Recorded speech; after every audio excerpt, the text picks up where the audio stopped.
Assalamualaikum warahmatullahi wabarakatuh. Terima kasih semua sahabat Karnus dimanapun teman-teman berada. Alhamdulillah kita panjatkan puja dan puji syukur kehadirat Allah Subhanahu wa Ta'ala. Kita masih diberikan kenikmatan dan karunia sehingga kita bisa berjumpa kembali dengan Ramadan di tahun ini. Dan di Ramadan yang spesial kali ini, kita dari Konsep Karnus akan mencoba mengupas konsep Karnus berkaitan dengan kehidupan kita sehari-hari, dengan memang kita mau menerapkan konsep Karnus, yakni cara cerdas untuk sehat selama bulan Ramadan, bahkan nanti setelahnya. Dan di Ramadan spesial kali ini, kita akan mencoba untuk mengkaji konsep Karnus, gitu ya. Dalam kajian Karnus di spesial Ramadan, gitu ya, itu ada beberapa topik dan beberapa series. Di pertemuan yang pertama ini, sebagai perdana, materi perdana, saya akan mengupas tentang manusia sebagai makhluk yang sempurna. Saya coba membuatkan beberapa slide sebagai panduan kita agar fokus kita, pikiran kita, dan hati kita bisa benar-benar berniat secara tulus, ikhlas, dan juga fokus untuk menambah ilmu. Kita awali, ya Allah, kita berdoa semoga diberikan rezeki ilmu dan tambahan pemahaman. Robbi zidni ilma warzuqni fahma. Baik teman-teman, sahabat Karnus semua, jadi kita juga perlu bersyukur bahwa kita di dunia ini dijadikan seorang manusia. Ya. Di samping bahwa Allah ini sudah menciptakan jutaan, bahkan mungkin miliaran makhluk-makhluk yang lain. Mulai dari yang tak hidup maupun yang hidup. Ya. Dan kita dituntut di dunia ini menjadi seorang pemimpin. Karena di dalam nas Al-Quran itu kita disebutkan sebagai seorang khalifah fil ard. Ya. Nah, untuk menjadi khalifah, sebelum kita membahas tentang alam semesta, maka kita harus tahu dulu nih, kenapa kok sampai Allah ini menjadikan kita sebagai khalifah fil ard. Kita ternyata memang sudah dinas oleh Allah gitu ya, di dalam Al-Quran ini sebagai sebaik-baik penciptaan. Ini ada satu ayat yang saya yakin sering sekali teman-teman dengar, sahabat Karnus dengar, bahkan mungkin sering dibaca di waktu sholat gitu ya. Ini surat pendek ya, surat At-Tin ayat keempat, Allah menyatakan bahwa laqad khalaqnal insana fi ahsani taqwim gitu ya.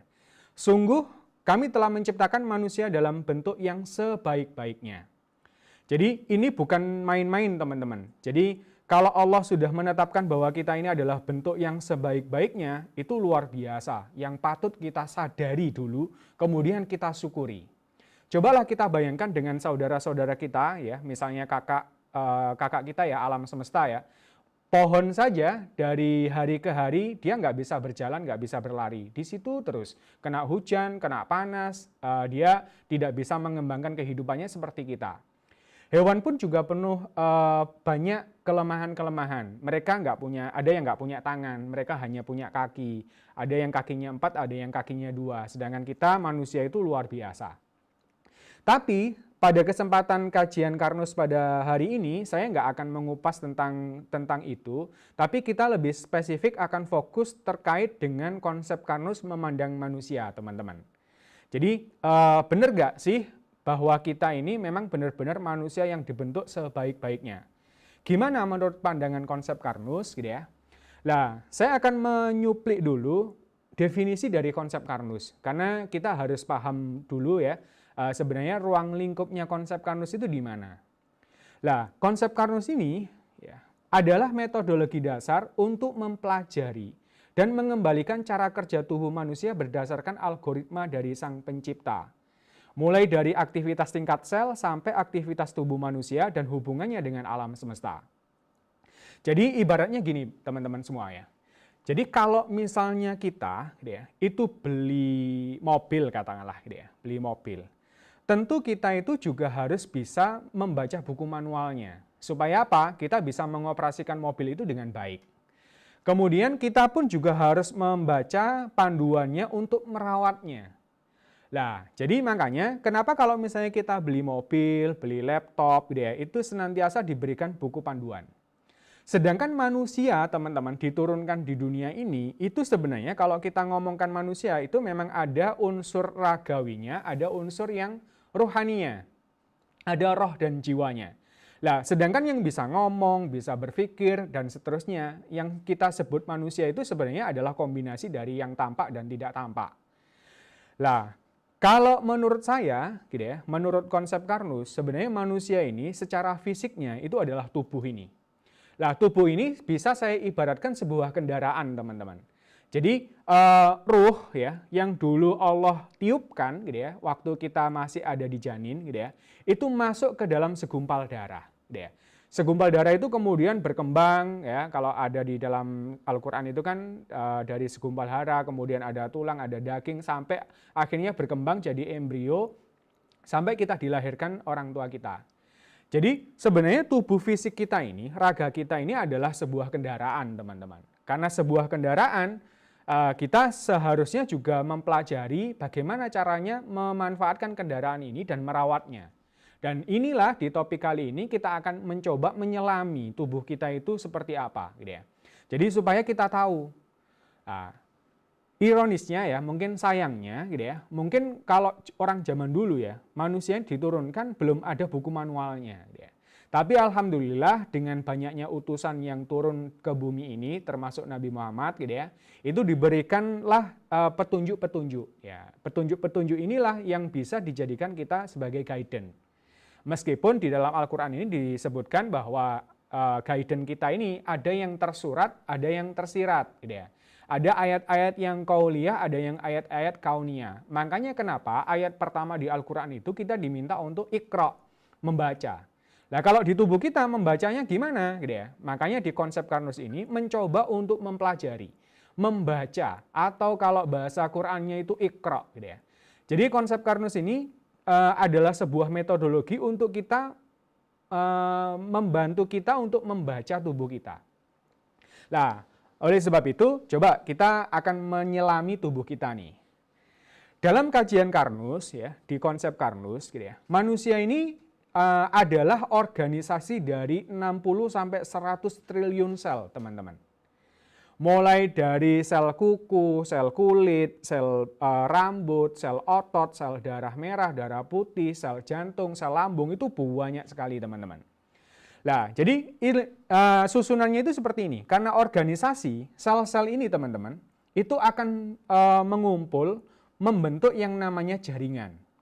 Contoh misalnya jaringan kulit. Nah, jaringan kulit kita ini terdiri dari banyak sel yang kemudian istilahnya mungkin berbaris ya, kemudian disatukan dengan penyatu membentuk jaringan kulit.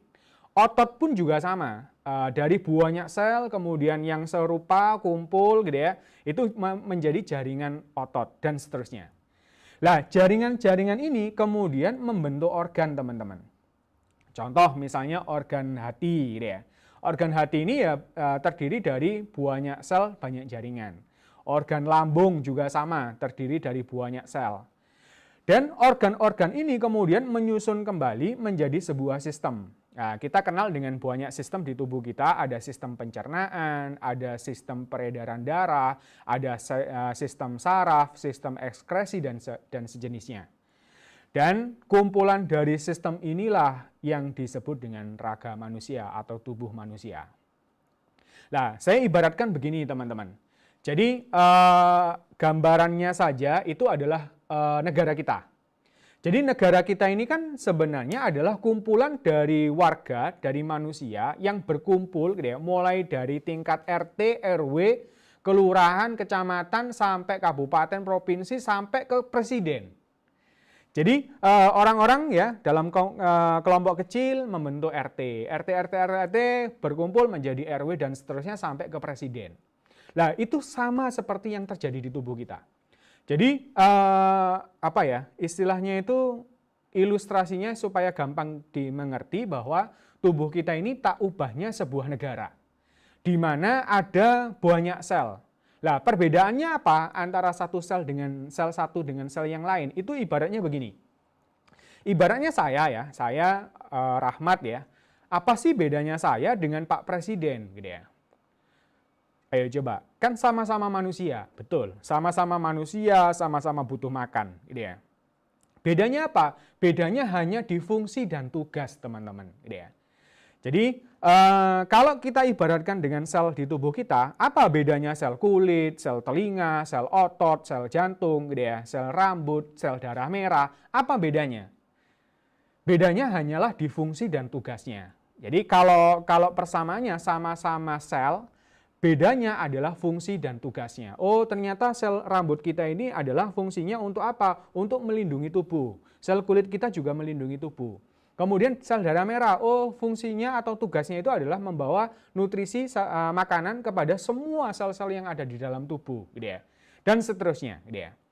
Dan itu sebenarnya kalau misalnya kita mau mengilustrasikan itu, sebenarnya kita bisa memahami dengan mudah. Jadi kalau kita mau tubuh kita sehat, itu ibaratnya adalah negara, teman-teman. Gimana caranya atau parameter negara itu makmur itu apa? Yakni ketika semua warganya, mulai dari rakyat jelata sampai Pak Presiden, itu bisa makan. Gitu. Jadi kalau di dalam sel tubuh kita, terserah itu sel kulit, sel rambut, sel otot, sel jantung, sel paru-paru, sel darah merah, darah putih, semua sel itu sama-sama butuh makan. Nah, bedanya fungsinya tadi dan juga usianya. Karena memang ada sel-sel yang usianya hanya beberapa hari mati kemudian dilahirkan kembali, gitu ya. Nah, makanya di sini saya juga baru menyadari ternyata luar biasa bahwa kita itu bahkan kalau di hadis itu nggak cuma khalifah fil ard, bahwa setiap insan itu adalah pemimpin. Saya baru menyadari bahwa saya ini adalah pemimpin dari seluruh sel tubuh saya. Jadi otak kita, gitu ya, pemikiran kita, jiwa kita itu menguasai semua sel yang ada di tubuh kita. Nah, kewajiban seorang pemimpin itu adalah bisa memimpin, memakmurkan rakyatnya. Jadi kalau di konsep Karnus itu gimana? Jadi kita harus menyadari sebagai seorang pemimpin bahwa setiap sel ini teman-teman itu butuh makan.